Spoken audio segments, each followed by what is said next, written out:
pachoka ma jotugo manie bwegni 17 Junior Stars nigi ting' mapek mokalo bang' dhi amodhi gi Somalia e tugi mar CECAFA mar laro thuolo mar dhi e tuke mag Afrika.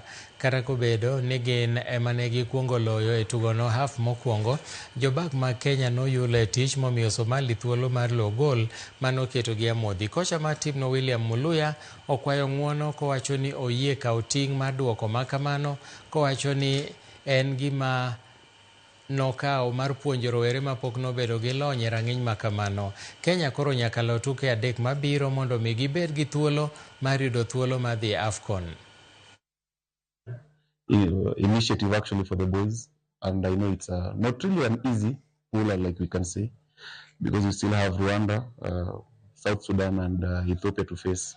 So we have actually to go back and try to see what we can basically amend from the game and plan for the next games.